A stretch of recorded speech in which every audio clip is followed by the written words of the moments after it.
So with these companies, you're going to gain income for life.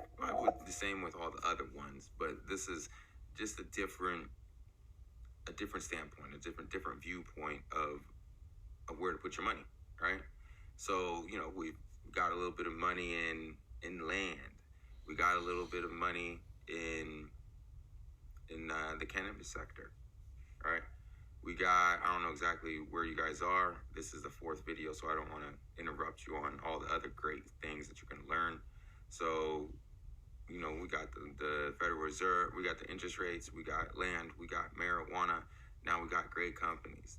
Now in this sector, we're kind of talking about companies that own real estate, right?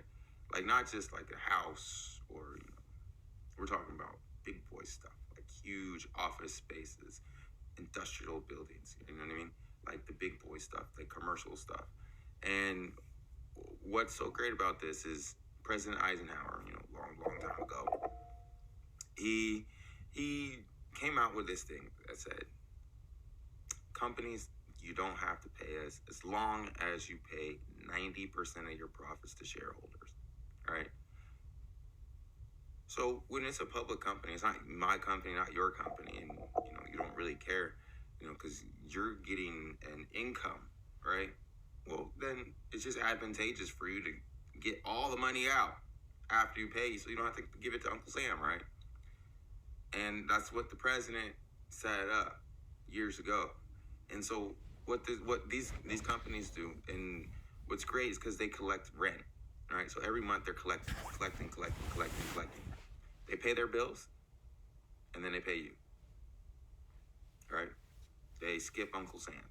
Well, they try to skip as much as Uncle Sam as possible because that's why they're giving you so much of the money, right? They're giving it all to you, besides the upkeep, the maintenance, all that other kind of good stuff. All the profits, 90%, they're distributing it to me and you, the shareholder. How cool is that? Now let's get into the companies. All right, let's take it away. From the great names to bring great income. First, we're talking about Boston Properties. As you see, got a decent little yield, dividend yield, 2.8% of your money. It's kind of expensive, $135. But as you can see over the last 5 years, it's pretty consistent. So it's a nice place to hold your money. Excuse me.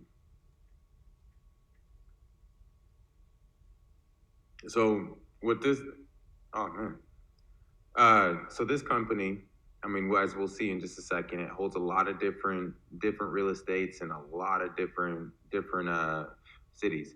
So it has, like as it says right here, 160 office properties, 4 million net rentable square feet. Excuse me, as of last year. So we're talking about like a decent sized company in major cities: Boston, New York, San Francisco, and DC. So let's take a look at about what they have over here.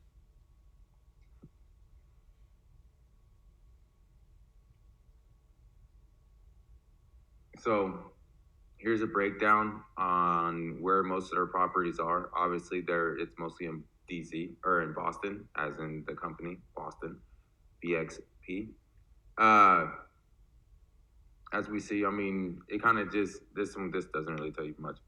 But all right, so here we go. In Boston, it shows that 96% occupancy. So look at that; they're pretty occupied. Square footage, 14 million square feet, and 48 different properties in the Boston area. Los Angeles area, 27 different properties. New York, 25 different properties. They're the occupancy's down a little bit in New York, but still in the 90 percentile. So that means that they're 90% rented out. And if you look over here, they have like decent amount. So that it's only going to get more expensive in these places, especially like San Francisco. They're down a little bit, but again, look, Silicon Valley. We all heard of Silicon Valley. 12% is in Silicon Valley. Then we go to DC for the last one, 89%. they could work on that, but they still have 44 different properties there, and they're not just in DC; they're in like Maryland as well. But like that's a decent property to just hold your money because especially in these key cities, it's not like the economy is going to stop. I mean, if it was in Omaha, Nebraska, that gives a little bit of concern. But we're talking about D.C., New York, San Francisco, uh, and Boston. Excuse me. We're talking about like the major cities in the United States.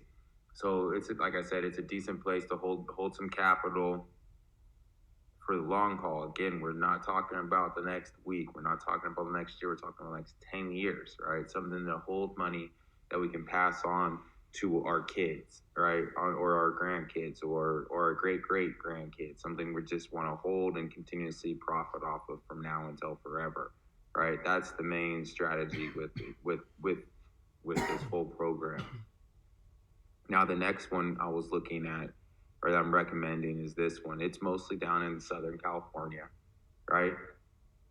But the reason why I like this is just the scale that they have, right? On the California like coastline. And what they do, they mostly it's mostly industrial and like a lot of just different shipping stuff. So like all in Southern California coastline, like this is a big port right here, like the Los Angeles port, Los Angeles. So just to have that much exposure and that many buildings down in that area is just, I mean, to me it's great. I mean, unless California is breaking off into its own country pretty soon, it sounds like a pretty decent investment. They don't give you very much, but then look at the growth that they've had over the last 5 years. Like this is pretty substantial growth, and it doesn't really look like it's gonna stop, right? So over the 52 weeks, yeah, well, the $28, but that was like more with like the entire stock market. So this is a huge run in just this year, right? And obviously wait for a little bit to get in at a good time. Don't just buy automatically, but get in little by little and hold on for a while. Like right here again, 213 properties and approximately 26 million square feet. That is extremely large, right? That is a lot of square footage in the Southern California area, right? That's why this one right here. And let's not forget that because it is one of these lovely, great names, big, great income, they pay out majority of their money. So the more money they make in the future, once they stop expanding, the more money that they have to give out to you guys, right? In the future. Now, let's go to the last one, which is Core. As we see this, I mean, it's already a pretty big company. It's a $4.1 billion company. It's like this one's a little bit more difficult to explain, all right? So they're data centers, all right? So all they like trying to figure, like I try to find the easiest way to explain it. And the more I read and the more I got to try to explain it easily, the harder it was, right? The more I learned, the harder it is to explain it like the easiest way. So in other words, let's just put it like this. All the servers, right? Now let's say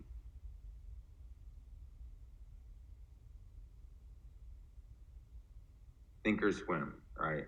Any major program that's running, let's say, or Google. I don't know. Google doesn't, probably not. Well, Amazon Cloud.